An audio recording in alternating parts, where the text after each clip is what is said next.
31 minutos, don Alberto Mayol, ¿cómo está usted? Muy buenos días. ¿Qué tal, Rafa? Un gusto saludarte. Muy bien, leí tu comentario en Twitter sobre la columna donde Daniel Matamala dice que el presidente Boric es un amateur todavía. Sin embargo, tú fuiste mucho más drástico y lo tildaste de incompetente. A ver, expliquemos eso. Sí, no, simplemente fue una precisión porque el mismo Daniel Matamala señala que su conducta fue muy torpe, la conducta del presidente. Y la torpeza no es una característica del amateurismo. La torpeza es una característica de otros rasgos, entre otros la incompetencia, por ejemplo. En el caso del presidente, el presidente lleva 10 años en política en primera división, no en la mitad de la tabla. Fue una generación que entró en política estando entre los 5 mejores evaluados, convirtiéndose inmediatamente en figuras nacionales. Ese momento debe haber sido muy difícil, muy duro, muy complejo. Lo sortearon bien y por tanto nadie puede decir que tiene poca experiencia.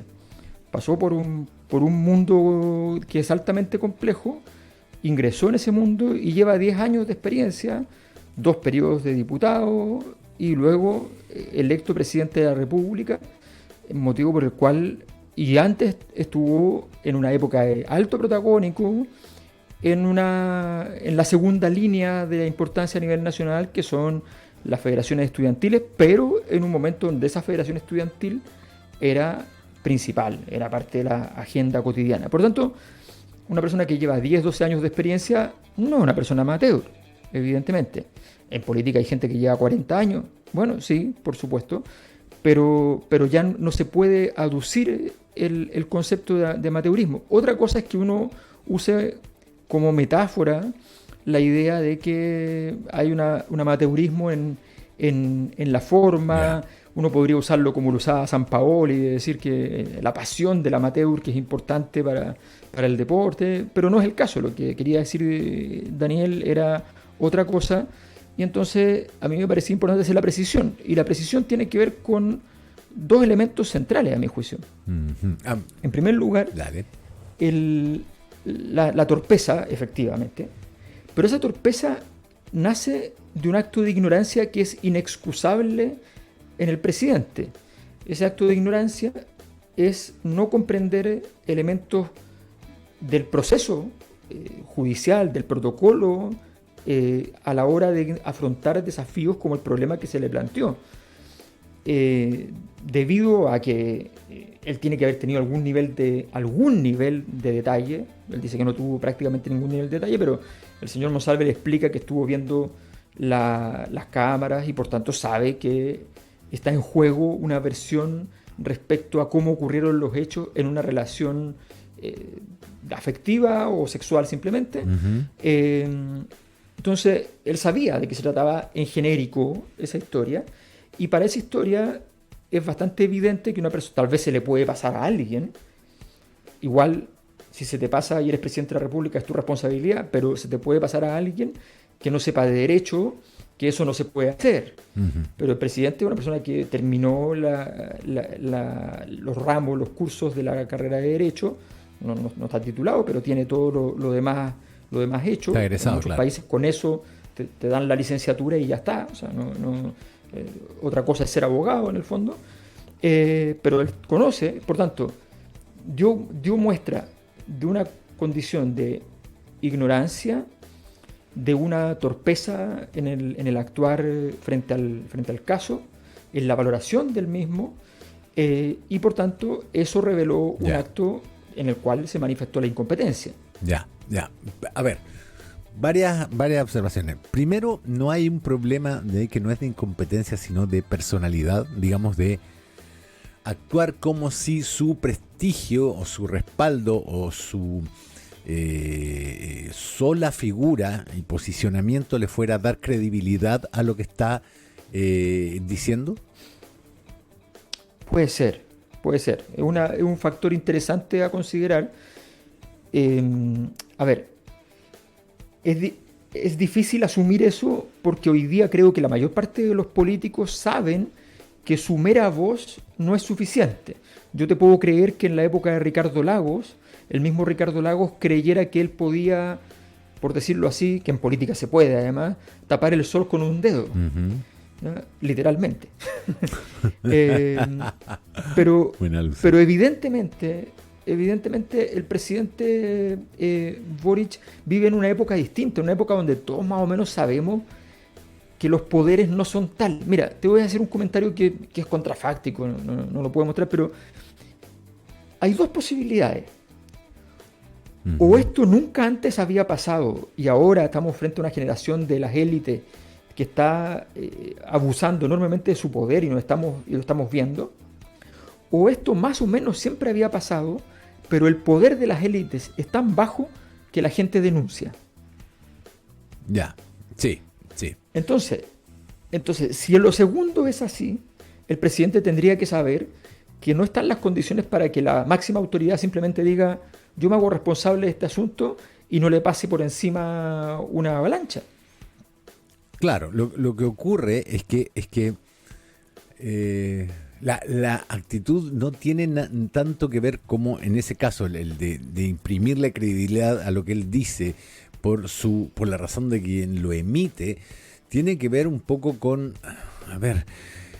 con el liderazgo y el egocentrismo que uno sabe que tienen los políticos. Lo hemos conversado acá más de alguna vez, que cuando alguien se dedica a esto, piensa que algo de mesiánico hay.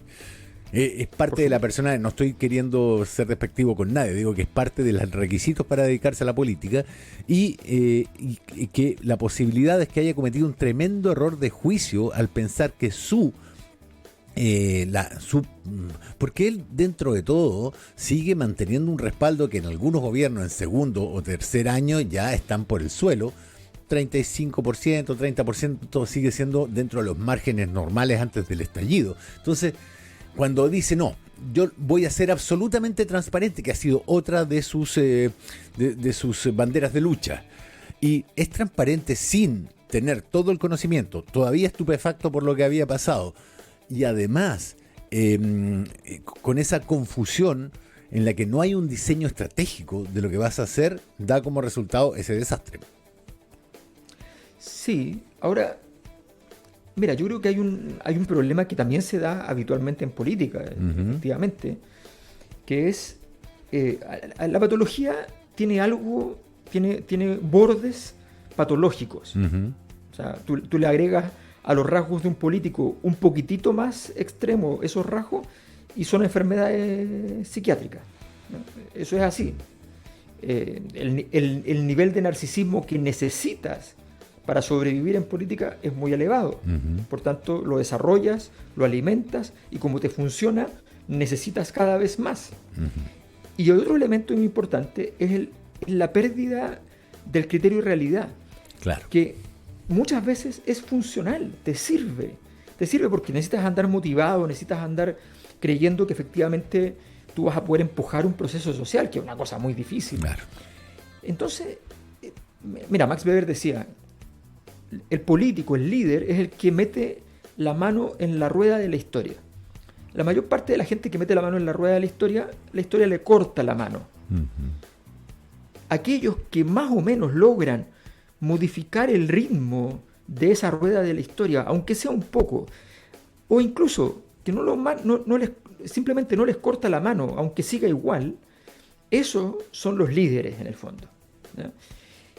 Y efectivamente los líderes sienten esa cierta complicidad con la historia. Y es comprensible y tiene algo de lógico.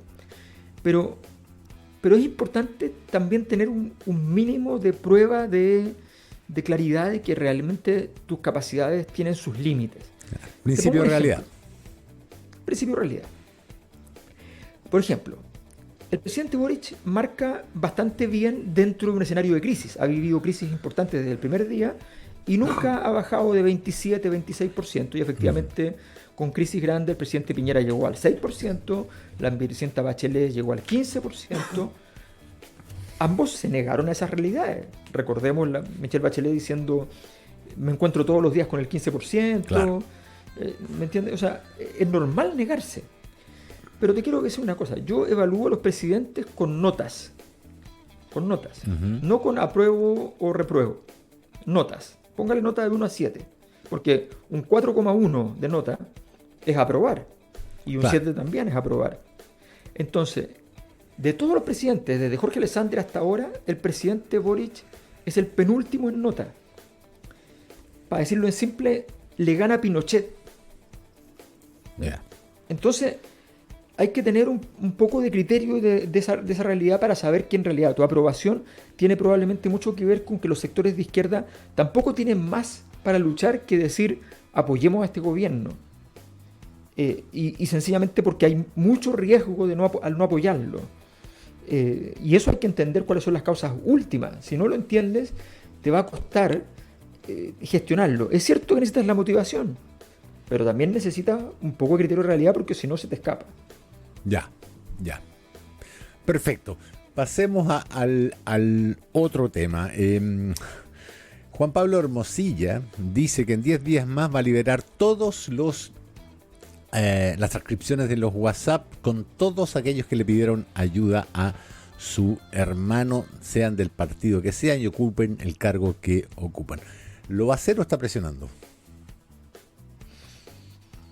Tú nos dijiste que el peor escenario todavía, la imagen más dantesca todavía no la habíamos visto. No, por supuesto. A ver, yo creo que Juan Pablo Hermosilla ha demostrado ser un jugador, más allá de los juicios morales, un jugador extraordinario. Avesado el hombre. Extraordinario. Mucho más que Luis Hermosilla, por lo pronto. O sea, un jugador que ha llevado... Porque... Fíjate lo que hizo. Se hizo entrevistar respecto al tema Monsalve. Claro. Y mandó mensajes por todos lados. Entre otras cosas, en el fondo dijo, ojo, claro, el caso Monsalve es penal y el de mi hermano es civil. O sea, es otra historia, es otro presidio, ¿no? Entonces, se encargó de dar muchos mensajes. Y en medio de todo eso, ahora va y señala este punto. Yo creo que él está ocupando este caso de Monsalve como un mecanismo de apertura de algún nivel de negociación. Si eso va a prosperar o no, está difícil porque nuevamente, a ver, el rey está desnudo, pero no me refiero al presidente, me refiero a todo el sistema político. Claro. Se le ven las tripas a todos. El poder está desnudo. El poder está desnudo en su totalidad. Entonces, la probabilidad de que cualquier avance en un pacto se conozca, se sepa y genere un escándalo peor es muy grande. Entonces, la negociación se hace medio inviable. Tiene que ser como esas colusiones implícitas, ¿no? Un guiño en un ojo, jugada para allá, que parece ataque, pero no es ataque, y así sucesivamente. Entonces, si el abogado de X caso es súper cercano a alguno de los Hermosilla y ese abogado puede ir más lejos o menos lejos, se puede jugar el partido. Y el otro tiene que leerlo, entenderlo y jugar en consecuencia a ver si empieza a dulcificarse aquello que está agrio. Todo es muy complicado. Entonces yo creo que en general todas las operaciones de salvataje van a fracasar. Y esto es resultado, mira lo que te voy a decir en términos estructurales, esto es resultado de los fracasos constitucionales. O sea, la caída de la institucionalidad, claro, la estamos viendo notoriamente. La institucionalidad no resiste lo que estamos viviendo y por tanto la realidad la sobrepasa. Yo lo llamo a esto como fenómeno el exceso de realidad. Las capacidades moduladoras del sistema son nulas. Es como aquel chiste de Quino, decía, hay que derribar las estructuras, tarde se derrumbaron solas, digamos. Exacto. ¿Te acordás que está con el cartel y se cae el edificio a su espalda? Ahora, lo que ocurre es que, a ver, hemos asistido a un proceso de corrosión de las autoridades, normalmente por las personas que ocupan esos cargos, digamos. El ejemplo más claro es el legislativo o probablemente el judicial, ahora que sabemos lo de la Corte Suprema. Y está, creo yo, beyond repair, más allá de cualquier reparación que se le pueda hacer sobre la marcha. El punto es que con los intentos constitucionales había algún diseño y ahora todo esto se hace sobre la marcha, y no tengo en mi memoria ni en mi registro países que hagan este tipo de arreglos sobre la marcha en que salgan, digamos, con cierta elegancia. Pienso en Perú, cuando se le desarmó el tinglado y todavía está pagando las consecuencias. Sí, ahora fíjate que el mito, el mito me refiero a estructura simbólica, no me refiero al uso peyorativo, ¿no? La estructura simbólica en Chile de la institucionalidad es muy fuerte. Sí. Es muy, muy fuerte. Y Portaliano. Y el chileno, claro, y el chileno pero fíjate que he estado investigando eso también. Y hay como un segundo sistema subsidiario del principal. O sea, la institucionalidad chilena nace asociada al mundo de la oligarquía del siglo XIX, ¿no? Pero hay un segundo sistema que provee de legitimidad a esta institucionalidad a partir de una modulación que, vamos a decir, está asociada a figuras como Balmaceda, el padre Hurtado, ¿ya? Eso lo tengo investigado hasta con encuestas, o sea, se puede demostrar, ¿ya? Y ese segundo sistema, en el fondo, permite una cierta convergencia de sectores más críticos y sectores más conservadores. Esa convergencia está rota. Ya. Está rota a tal punto, pero está rota no porque estén en desacuerdo, está rota porque están de acuerdo ambos grupos, los pro-oligárquicos y los más críticos, están de acuerdo en que esa estructura está mala. Entonces están de acuerdo, y por eso es la crisis. Y ambos quieren transformaciones, pero le temen a un proceso de transformación que transforme esto en una dinámica como la de Perú, la de otros países, en la cual la velocidad se come el proceso de transformación. ¿Y no hay también un miedo a perder poder ahí, ser incumbente, perder poder? Sí, hay un miedo, por supuesto, a la incumbencia, y no encuentran la solución. El gran problema, el gran fracaso de Gabriel Boric no va a ser si sale con 20 puntos, 15 puntos, 30 o 40 puntos. No se va a medir ahí su éxito. Su éxito se va a medir, y en ese caso yo creo que se acerca a una situación más parecida al fracaso, no va a ser altisonante, va a ser la lectura histórica. Uh-huh. La gracia de Gabriel Boric, no por él, sino por el Frente Amplio, no por el Frente Amplio, sino por aquellos sectores que habían estado fuera de la estructura del sistema político, es que la gracia era que llegaban como no incumbentes a resolver el problema un poco en alianza con los incumbentes, pero mandando ellos. Ya. Y eso fracasó. Eso está fracasando. Efectivamente, no están logrando construir una nueva institucionalidad. A ver, nadie les dice que tenían que resolver el problema, pero había que construir el bebé institucional nuevo que permitiera que en 10 años estuviéramos parados sobre una solución. Y lo que tenemos es que estamos de pie sobre la crisis, un poco más modulada, un poquito menos altisonante, hay que decirlo, todo hay que decirlo, un poquito menos altisonante desde el punto de vista social en términos de protesta, pero más altisonante en términos del ruido, la catástrofe ruidosa de la caída de la institucionalidad, del derrumbe de las instituciones. Estamos viendo, o sea, lo que es agosto, septiembre y octubre, es una cosa increíble. Cómo se caen todas las estructuras en medio de un clima nada hostil, ¿ya? Todo empezó con un poquito de viento, la crisis de Enel, y de ahí para adelante no hemos parado.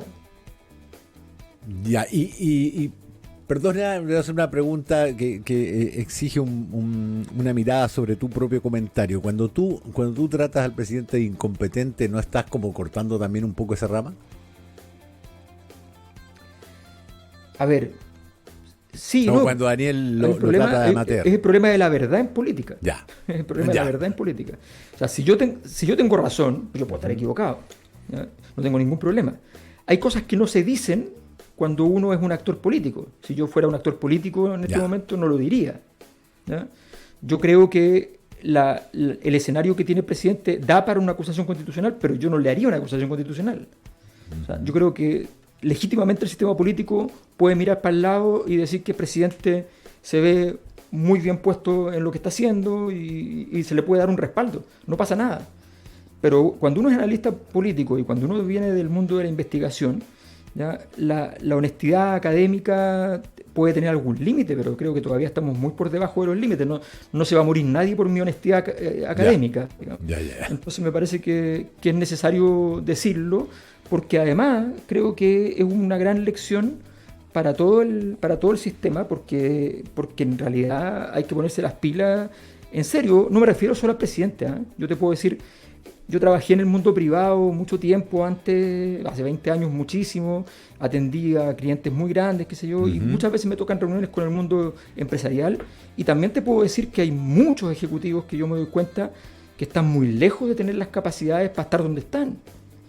Ya. Hay un problema general, que estamos viendo las cosas con un simplismo total en Chile, festejamos goles que no son tales, ¿ya? Creemos en el viejito pascuero, estamos con pensamiento mágico, ¿ya? Entonces creo que tenemos que ponernos las pilas y ser un poquito más severos con nosotros mismos, y partiendo por el presidente, no es el único culpable, evidente. Claro. Y del caso Monsalve, ¿se sale? O sea, yo no recuerdo una denuncia de tal gravedad en esto, porque implica a la tercera autoridad de la línea de mando de la seguridad del país.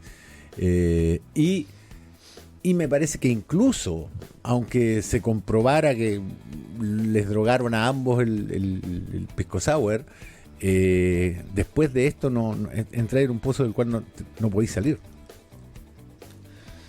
Sí, efectivamente, porque el problema ni siquiera es el hecho central del delito, que es muy grave, pero es grave personalmente, sino que es todo el desarrollo institucional a su alrededor. Ya. Desde la salida de la escolta respecto a una persona que puede ser objeto efectivamente de un atentado sin ningún problema. Lo amenazan día por medio, ¿no? Es lo que encabeza la lucha contra el narco. Exacto. Entonces, y que él diga que no necesita la escolta, y que la escolta diga no vamos entonces, ¿ya? Es todo un conjunto de decisiones, hasta el hecho de que el presidente establece una tesis con Monsalve que es evidente, y es que más o menos hay que ir viendo cómo va el problema. Esta cosa que se hace mucho, de que esperemos cómo evoluciona. Las crisis no funcionan así, las crisis tú no puedes analizarlas mientras evolucionan, porque ya si no te hundes. Claro. ¿Qué es lo que les pasó? Y el jueves él tenía no solo la agenda de la mañana, que fue objetivamente conocida, sino que tenía agenda en la tarde, o sea, estaba trabajando todavía. Entonces, frente a eso es que la institucionalidad se vio encontrada, y ahora tenemos más antecedentes, que la PDI estuvo, claro, y que fue a orden de él, personal. No, ya la cosa se pone muy complicada. Entonces, la caída institucional no está en el hecho mismo, que es gravísimo, sino que en todo lo que lo rodea, y eso hace que la crisis sea de una profundidad inusitada. Claro. Para decirlo en simple, esto junta todas las crisis del proceso que comienzan en el caso Spinac, ¿ya? Y que terminan ahora también con una situación de abuso sexual eventual, y todo esto con todas las crisis intermedias. Si tú miras agosto hasta la fecha, todas las crisis que hemos tenido, salvo el tema de las colusiones, por decirlo así, todo ha estado presente. Uy. Don Alberto Mayol, muchísimas gracias por el tiempo que nos has dedicado. Que tengas una muy buena jornada.